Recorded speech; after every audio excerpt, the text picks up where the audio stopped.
നമസ്കാരം. ഇന്ന് സംഭവിച്ച പ്രധാനപ്പെട്ട 10 വാർത്തകളുമായി ടുഡേയ്സ് ഹൈലൈറ്റ്സ് ആരംഭിക്കാം. സ്വാഗതം.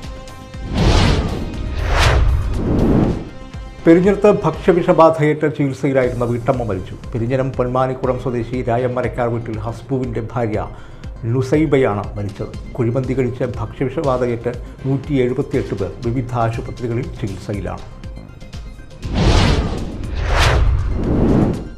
കൊടുങ്ങല്ലൂർ ആനാപ്പുഴയിൽ 7ാം ക്ലാസ് വിദ്യാർത്ഥിയെ പുഴയിൽ മുങ്ങി മരിച്ച നിലയിൽ കണ്ടെത്തി.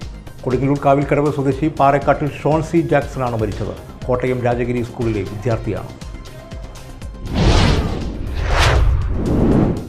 പൊയ്യ കൃഷ്ണൻകോട്ട പുഴയിൽ അജ്ഞാത മൃതദേഹം കണ്ടെത്തി. 50 വയസ്സ് പ്രായമുള്ള പുരുഷന്റെ മൃതദേഹമാണ് കണ്ടെത്തിയത്. മാള പോലീസ് സ്ഥലത്തെത്തി മേൽനടപടികൾ സ്വീകരിച്ചു. മൃതദേഹം തൃശൂർ മെഡിക്കൽ കോളേജ് ആശുപത്രിയിലേക്ക് മാറ്റി.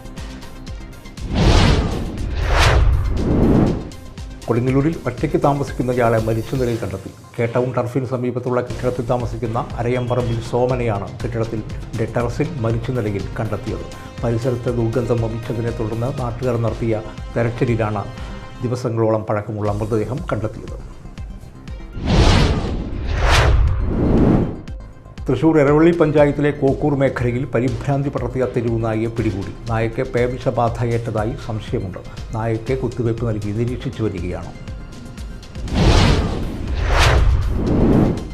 കൊച്ചിയിൽ 1.5 മണിക്കൂർ പെയ്തത് 98 മില്ലിമീറ്റർ മഴ. മേഘവിസ്ഫോടനം ആകാമെന്ന് കുസാറ്റിലെ ശാസ്ത്രജ്ഞർ പറഞ്ഞു. എന്നാൽ ഇത് സംബന്ധിച്ച് കാലാവസ്ഥാ വകുപ്പിൻ്റെ ഔദ്യോഗിക വിശദീകരണം ഇതുവരെ വന്നിട്ടില്ല.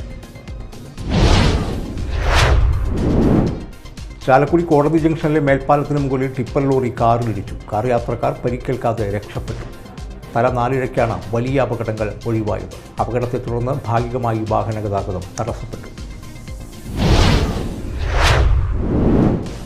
അവശത അനുഭവിക്കുന്നവർക്ക് കൈത്താങ്ങായി മാള ഫൊറോന പള്ളി 50 തിരുനാൾ കമ്മിറ്റി ഇക്കഴിഞ്ഞ ടൗൺ അമ്പ് ആഘോഷങ്ങൾക്കായി സ്വരൂപിച്ച പണത്തിൽ നിന്നും മിച്ചം പിടിച്ച 25,000 രൂപ മാള ആൽഫ പാലിയേറ്റീവ് കെയറിലേക്ക് സംഭാവന ചെയ്താണ് മാള ഫൊറോന പള്ളി 50 തിരുനാൾ കമ്മിറ്റി മാതൃകയായത്.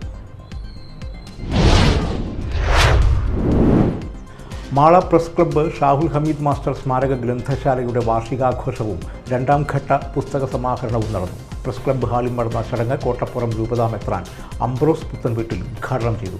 ഗ്രന്ഥശാല പ്രസിഡന്റ് ഷാൻഡി ജോസഫ് അധ്യക്ഷത വഹിച്ചു.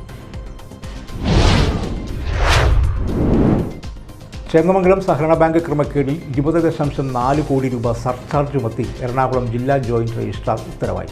ബാങ്കിൻ്റെ ഭരണസ്തംഭനം ഒഴിവാക്കാൻ എത്രയും പെട്ടെന്ന് അഡ്മിനിസ്ട്രേറ്ററെ നിയമിക്കണമെന്ന് LDF Chennamangalam committee convener TM Pavithran പറവൂരിൽ വാർത്താസമ്മേളനത്തിൽ ആവശ്യപ്പെട്ടു.